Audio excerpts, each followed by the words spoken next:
From the frozen tundra of North Dakota to the sunshine of Los Angeles. You are Locked On Trojans, your daily podcast on the USC Trojans, part of the Locked On Podcast Network, your team every day.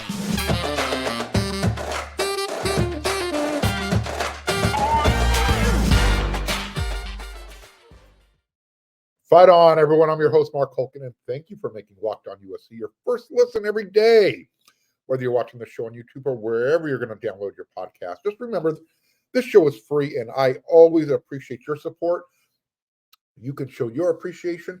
If you're watching on YouTube, become a subscriber. It's quick, it's easy, it's free, and it means a lot. Click that red subscribe button.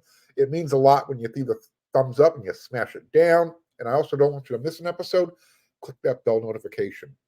Today's episode is sponsored by Prize Picks. Go to prizepicks.com/LockedOnCollege and use code LockedOnCollege for a first deposit match up to $100. Daily fantasy sports made easy.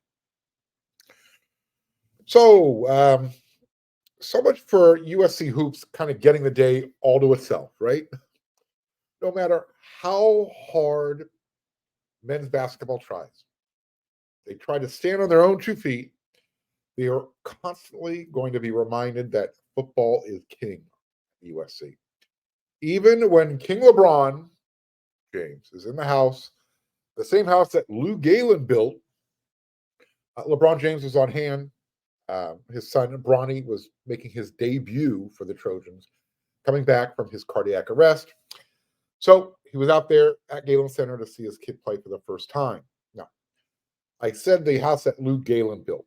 For those of you who don't know, when Carson Palmer won the Heisman Trophy back in 2002, one of USC's big-time donors, Lou Galen, made the magic happen. Wrote a check, and USC finally had their own on-campus basketball arena. It took forever, but it finally happened. Anyways, Bronny and LeBron's debut at Galen Center, it was overshadowed for 2 reasons. One, they lost at home in overtime to Long Beach State, 84-79, and because the Trojan football team had a couple of announcements. Kind of stole the thunder, so to speak. As you can see in the rundown, USC found their new linebacker coach. So here's what we know. Here's what I know, and I'm passing it along to you. USC's defensive coordinator, D'Anton Lynn, he was at the team practice this past Friday, heading into the weekend. So I'm pretty sure that he found the time, finally, to meet everybody on staff. My everydayers will remember last week when Coach Lynn and the media met via Zoom. Coach Lynn said the following: I haven't even got a chance to meet everybody on staff yet. I was recruiting in LA for a day. I'm in Atlanta now, Connecticut tomorrow. So just really focused on this, seeing the commits, seeing the guys we're going after, these transfer portal guys, and then I'm looking forward to meeting the staff. But it's not even something I'm really thinking about right now. Well, we found out who will be coaching USC's linebackers in 2024. And it's not going to be Coach Brian Odom. The Trojan linebackers are going to be developed by North Dakota State's head coach, Matt Entz. That's right, you heard me correct. He's going to be the Trojans' assistant head coach for defense and linebackers coach. On Sunday afternoon, Coach Riley said in a statement release, having a championship caliber staff is instrumental to the success of our team. By welcoming Matt Entz, a championship-winning head coach and an outstanding defensive mind, we are bolstering our defensive staff. He is going to be an excellent addition to the USC football program. USC Trojans football fans, I understand if you're not familiar with this name, Matt Entz, but let me tell you this. In the coaching football realm, he is a very well-known commodity. He is a championship-level head coach. He already has a couple of Division II titles to his credit. He's been the head coach at North Dakota State since 2019, and he already has 2 NCAA Division II titles on his notch. He could on his bedpost. Notch 1, notch 2. Again, he's 51 years old. He's been the Bison's head coach since 2019. And I can't state this enough. He's already won 2 FCS national championships. That's in 5 years. 2 and 5. That's not bad. Before that, he was their defensive coordinator and linebackers coach. And he held that position from since he took that over in 2014. This season, his squad, they defeated South Dakota in the quarterfinals, and they are going to play the number 2 ranked Montana team this coming Saturday. And Coach Entz is going to stay with the North Dakota State team through their playoff run. Once they lose, he will then head west, come to LA. I want you to think about that for a second. A championship level head coach who could probably wait for, maybe a lower level D1 head coaching job. He is taking a position job at USC. Yeah, he's going from head coach to, finger quotes, assistant head coach, linebackers coach. Now, I'm sure there's a really nice, hefty raise involved with this. In fact, I guarantee he's getting a big raise. Because even a position coach, quote, assistant head coach, when you're at USC, you're going to make more than the head coach makes at North Dakota State. Those are just the facts of life. To give you an idea, his base salary in North Dakota, $380,000. Yeah. So he's a 2-time Missouri Valley Conference Coach of the Year and an FCS National Coach of the Year. That's not bad. He's spent 16 years as a defensive coordinator. So he started off at Illinois College, Winona State, Northern Iowa, and then Western Illinois before he took over in 2014 at North Dakota State. This guy literally is as Midwest as they come, right? He's going to bring those same types of football values to Los Angeles. I mean, if you want to know what blue collar is, I think Matt Entz epitomizes blue collar. He looks like it. He looks like what USC needs on defense. That blue collar, bring your lunch pail type of attitude. Now, we know that Coach Lynn, I think everybody kind of assumes he's on the fast track. He's going to get to the NFL as a defensive coordinator probably sooner than later. Maybe he aspires to be a head coach. Who knows? The point is that if he's only around for a couple of years, USC might have a defensive coordinator in waiting. He's just saying, hey, once Lynn's ready to take off, I'm here. I'm your man.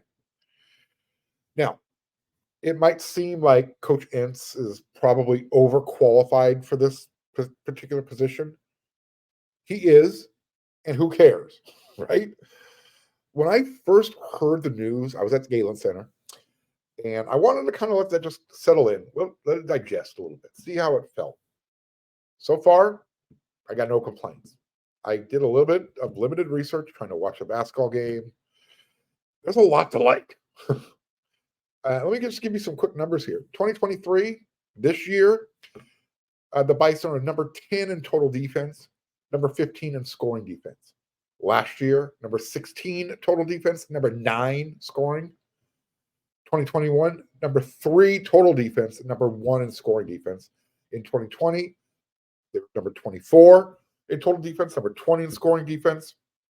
And when he took over, first year, number 2 total defense, number 1 in scoring defense. That'll get it done.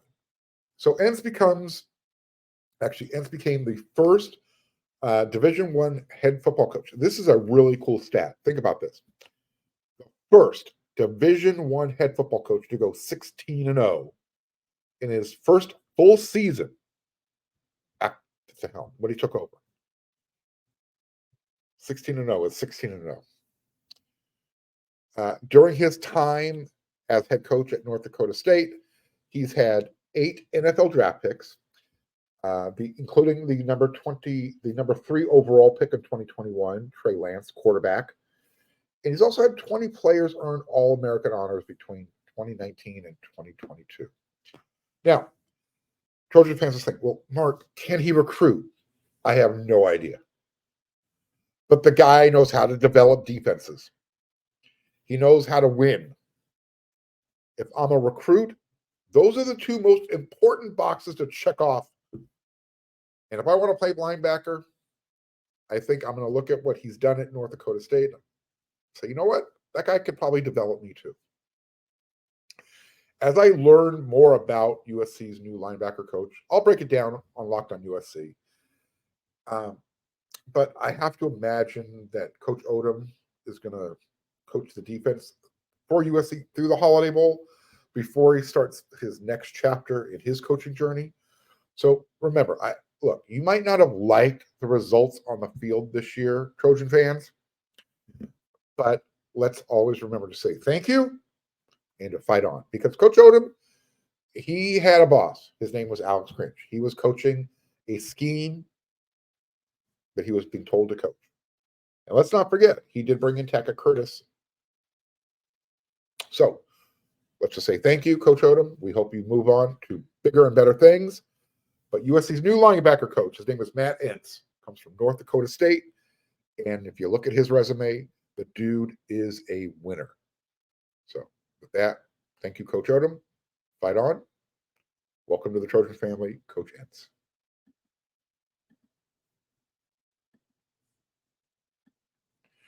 Passion, drive, and patience.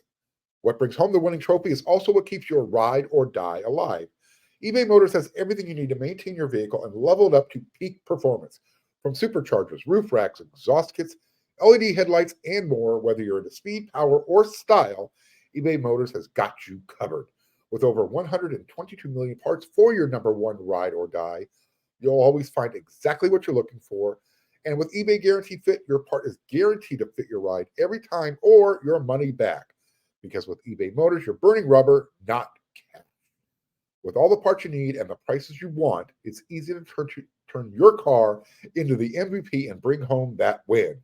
Keep your ride or die alive at ebaymotors.com. Eligible items only. Exclusions apply. eBay Guaranteed Fit only available to U.S. customers. Locked On has launched the first national sports 24/7 streaming channel on YouTube. Locked On Sports Today is here for you 24 hours a day, 7 days a week, covering the top sports stories of the day with the local experts on Locked On, plus our national shows covering every league. Go to Locked On Sports Today on YouTube and subscribe to the first national sports 24/7 streaming channel. All right, look, it's not a state secret. USC needs to get some big-time needs on defense. And when I see needs, they have some big-time needs. They need to get bigger. And they need to do it pretty quickly. First and foremost, where they need to get bigger, up front, in the trenches. Well, got good news for everybody. They did that over the weekend. Kind of as a reminder, Coach Lynn said last Tuesday when he spoke to the media, he was asked, what is the biggest need on USC's defense? And he said, Coach Riley addressed it. It was the size up front, especially going into the Big Ten. I played in the Big Ten. The Big Ten is big bodies on the offensive and defensive line. That's something that we need to get bigger up front. And then outside of that, I'm still going through the roster. I'm out recruiting right now. But in between recruits, I'm trying to watch games from this past year just so I can see the players. Because right now, I don't really have a great feel for the team, just because when I got the job, I hit the road and I've been recruiting since. Well, it's paying off.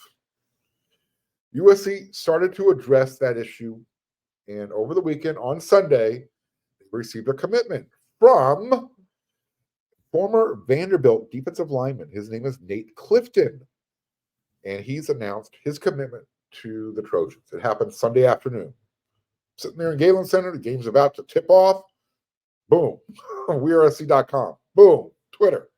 Boom. Social media blowing up.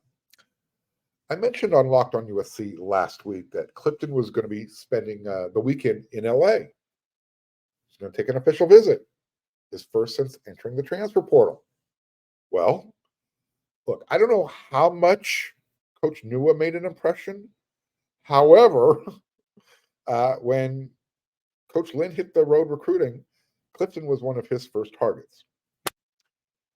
Nate Clifton told WeRSC that Lynn mentioned during that recruiting process when he was talking to him. He said that Coach Lynn had mentioned UCLA's Liatu Latu. That's kind of a reference point of what he can develop and what he would look like in his defense. Well, for those of you who aren't aware, Latu is going to be he's anticipated to be a first-round NFL draft pick. And he also just won the Lombardi Trophy in college as the best lineman of the year. So, yeah, guess what? Coach Lynn gets credit for that, even though he only had him for a year. Nate Clifton himself, he's pretty confident that he can stay on the field. This is something else that Coach Lynn spoke about. He doesn't like to substitute frequently. He wants guys on the field to be able to be versatile enough to kind of move around, play along the defensive line at multiple positions. Clifton said he's confident he can stay on the field because he said confidently that he can play every position on the defensive line. Okay, we'll find out. We do know that he's played in the SEC for 5 years. He's going to arrive at USC somewhere between 280 pounds, 290 pounds. And he's that true defensive end, not the outside rush edge end kind of guy that Alex Grinch preferred, stand up. No. This is the kind of guy that you're going to put your hand in the dirt. Strong defensive end type.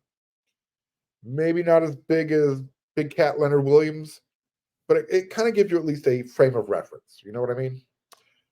Hand in the dirt, 3 technique, 5 technique. So that's 2 pieces of good news that came out of the weekend for USC football. USC has a new linebacker coach. And plug your kids' ears, hard ass, tough as nails. He's got that protruding, strong jaw. Yeah, that type of dude. I won't say he's a Neanderthal, but his jaw is half of his face. So you got your new linebacker coach. You've got some size coming in up front in the trenches.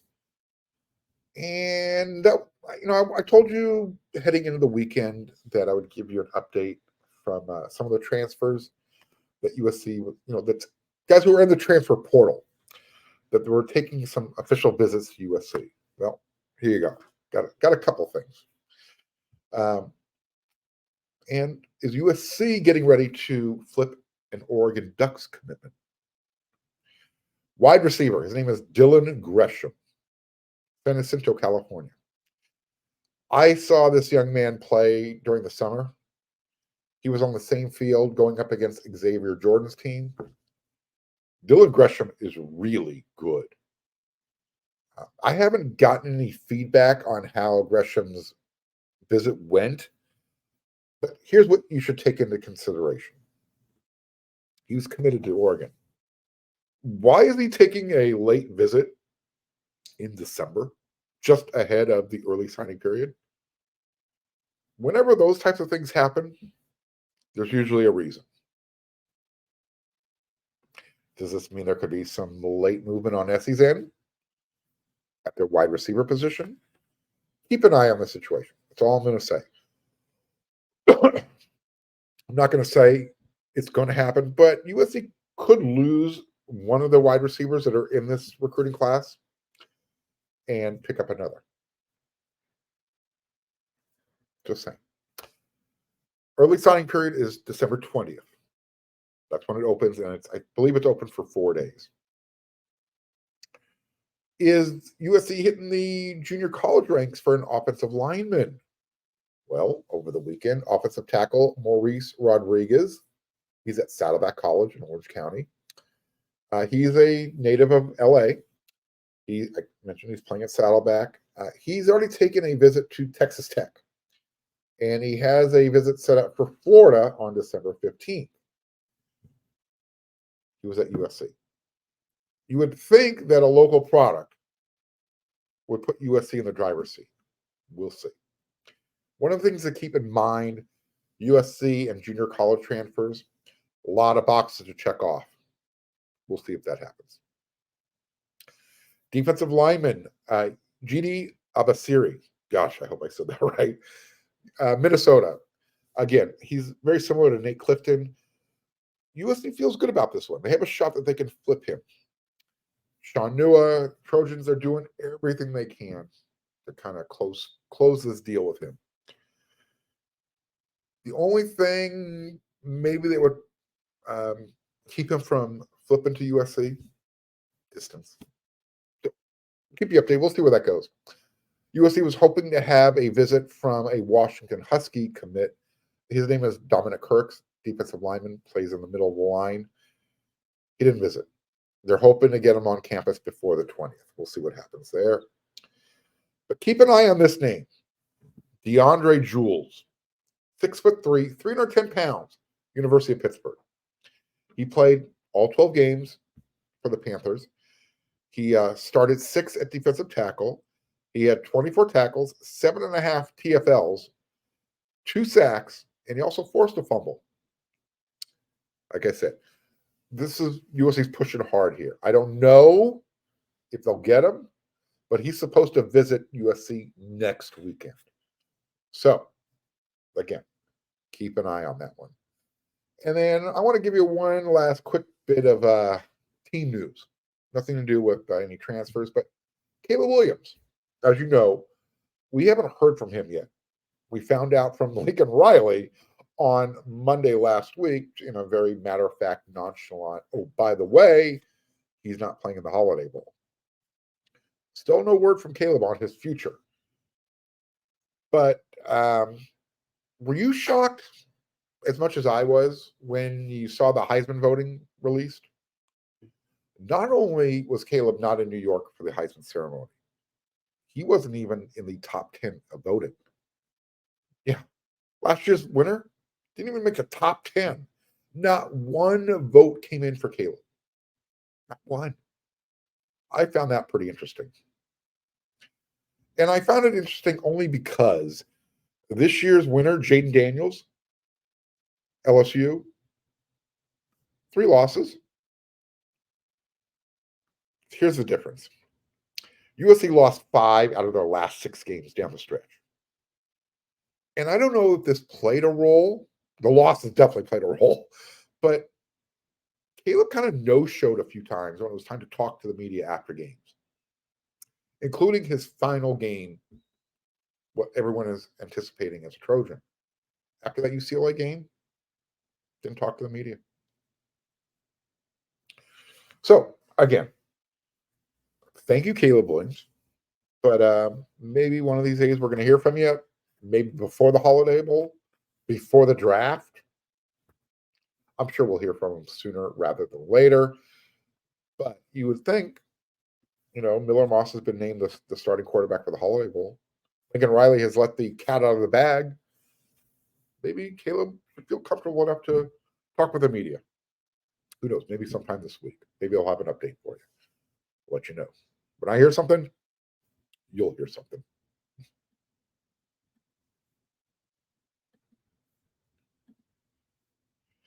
Prize Picks is the largest independently owned daily fantasy sports platform in North America. They're the easiest and the most exciting way to play daily fantasy sports. It's just you against the numbers. Instead of battling thousands of other players, including the pros and the Sharks, it's just you're going to pick more than or less than on a 2 to 6 player stat projections and then watch that money kind of roll on into your bank account. And now with basketball season here, you can now pick combo projections between football and basketball from their specials league. Prize Picks, they even offer you a reboot policy so that if one of your entries stays in play, even if one of your players gets injured. For football and basketball games, if you have a player who exits the game in the first half and does not return in the second half, that player is rebooted. Prize Picks is the only daily fantasy sports platform with an injury insurance policy. So go to prizepicks.com/LockedOnCollege and use code LockedOnCollege for a first deposit match up to $100. Go to prizepicks.com/LockedOnCollege, use code LockedOnCollege, and they're going to match your deposit up to $100.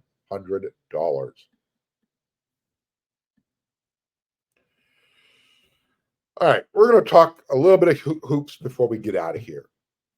USC, I mentioned at the top of the show, they lost to Long Beach State 84-79 in overtime.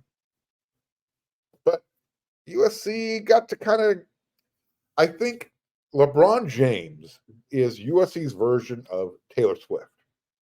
The whole entourage came in, all eyes turned, boom.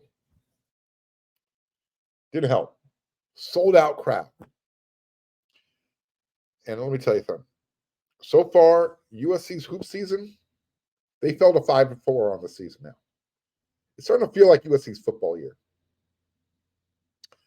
USC, they're 0-2 against the Big West this year. Earlier in the year, they lost to UC Irvine. I just mentioned they lost to Long Beach State. And I got to get this off my chest. For those of you who aren't aware, I'm from Long Beach. I'm not bitter, but Long Beach State's nickname is the Beach. And that is stupid. It's dumb. It's repetitive. Go back to the 49ers. Stop letting dumb folks who are offended by everything dictate policy. I had to get that off my chest. I mentioned they lost to UC Irvine early in the year. That was when they played without Boogie Ellis and without Kobe Johnson because Coach Andy Enfield decided to sit them. They had a couple of nagging injuries. Well, had that game been against anybody else not named UC Irvine, in other words, Kansas State, Gonzaga, somebody that you should show more respect to, both of those players play. And USC probably wins that game. Anyway, Bronny's debut. USC took a loss. Front and pops.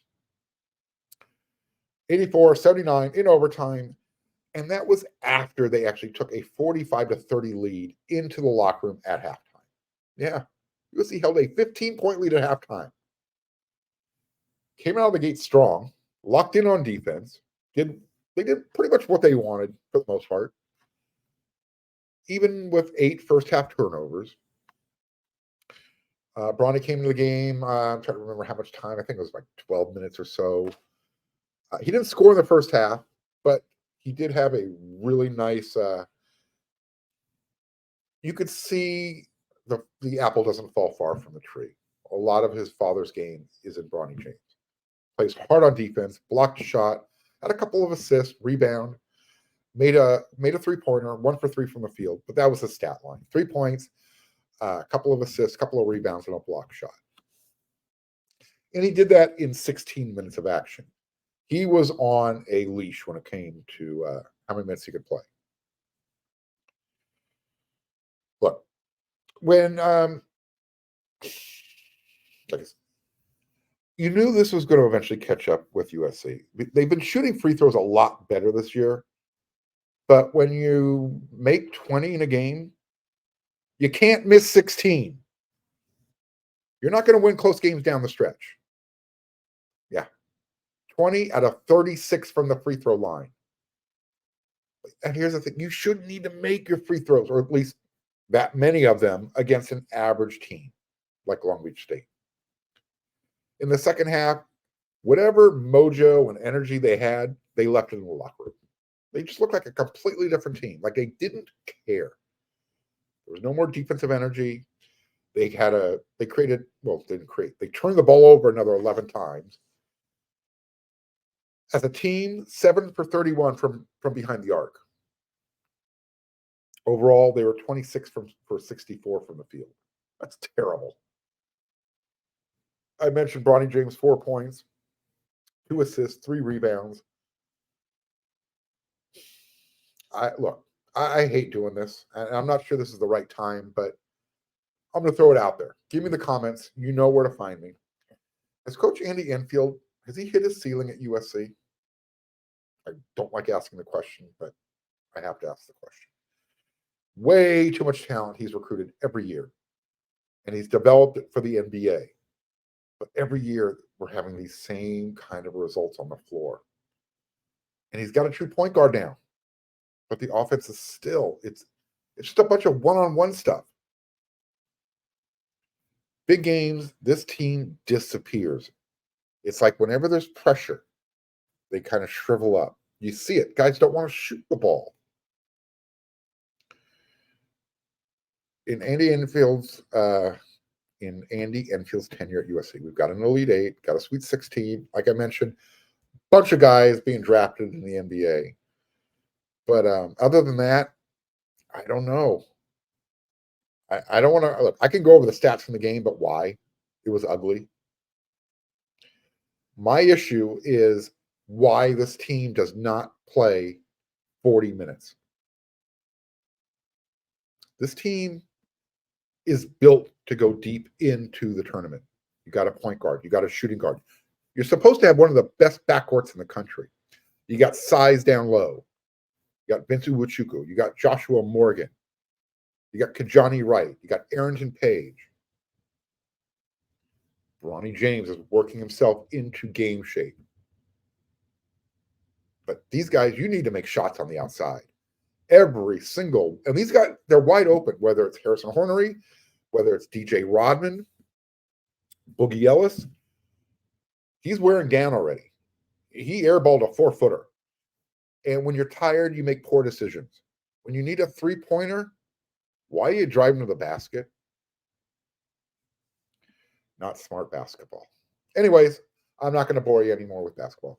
I'll be back with another episode of Locked on USC tomorrow. I'll have more football, and I'll have a little bit more basketball if it's deemed worthy. But for now, that's this episode of Locked on USC in the books. I'll be back again tomorrow. Everyone, until then, you know what to do.